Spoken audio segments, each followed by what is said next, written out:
जब एक newly married couple रिया और आदित्य अपनी वीकेंड आउटिंग के लिए लोनावला जा रहे थे। रास्ते में बहुत तेज बारिश शुरू हो गई और उनकी कार एक गड्ढे में जा फंसी। दोनों ने कार से निकलकर देखा कि इंजन में कुछ कचरा फंस गया है। उन्होंने बहुत कोशिश की लेकिन वो कार स्टार्ट ही नहीं कर पा रहे थे। हाईवे के एक किनारे एक पुराना सा कॉटेज था। बहुत रात हो चुकी थी और बारिश थी कि रुकने का नाम ही नहीं ले रही थी। तो उन्होंने सोचा कि वो दोनों आज रात उस कॉटेज में ही रुक जाएंगे और सुबह कार ठीक करवा के आराम से लोनावला चले जाएंगे। बारिश की वजह से उन दोनों के शरीर पर काफी कीचड़ लग गई थी। जैसे ही उन्हें रूम मिला तब रिया ने देखा कि ना ही शावर और ना ही बाथरूम का नल काम कर रहे हैं। उन्होंने रिसेप्शन पर कई बार फोन लगाया लेकिन किसी ने भी फोन नहीं उठाया।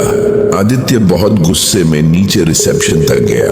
उसने देखा कि रिसेप्शनिस्ट ईयरफोन लगा के मोबाइल पर कुछ देख रहा था। आदित्य ने उसके हाथ से फोन छीना और उसे बहुत सुनाया। वो उस रिसेप्शनिस्ट पर चिल्ला ही रहा था कि उधर उसकी वाइफ रिया को अचानक शावर से पानी गिरने की आवाज आई। जब वो बाथरूम में गई तब उसने देखा कि पानी आने लगा था। उसे लगा कि प्रॉब्लम सॉल्व हो गई है और वो दरवाजा बंद करके नहाने चली गई। कुछ देर बाद उसे रूम के मेन डोर खुलने की आवाज आई।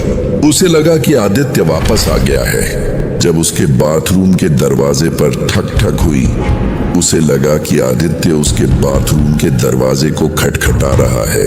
उसने बोला कि वो अंदर है और जल्दी से नहा कर आ रही है, लेकिन दरवाजे की ठक ठक और तेज हो गई।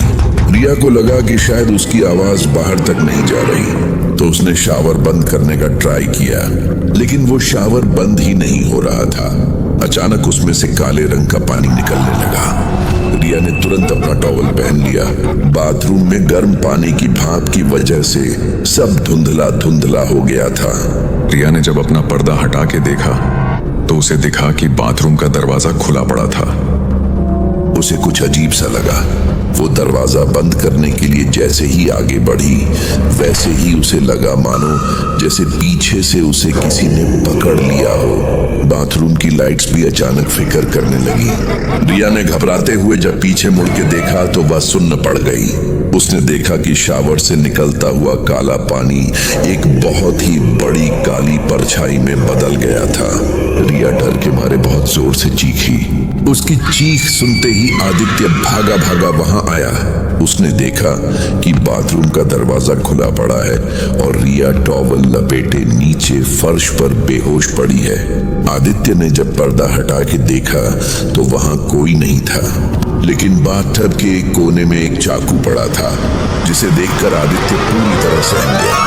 उसने उस चाकू को उठाया और वो चाकू अपने हाथ में लेके जैसे ही उसने शीशे में देखा तभी उसे अपना एक भयानक चेहरा दिखा, जिसे देख के उसके हाथ से चाकू नीचे गिर गया।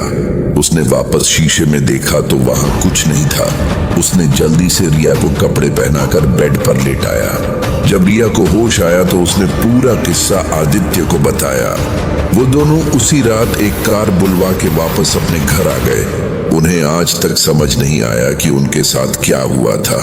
क्या उस कॉटेज में कोई मर्डरर या रेपिस्ट था या कोई भूत था जो उन्हें सता रहा था। अगर आपको ये कहानी अच्छी लगी तो हमारा चैनल हॉन्टिंग्स अभी सब्सक्राइब करिए और देखिए हिला देने वाली हॉरर स्टोरीज।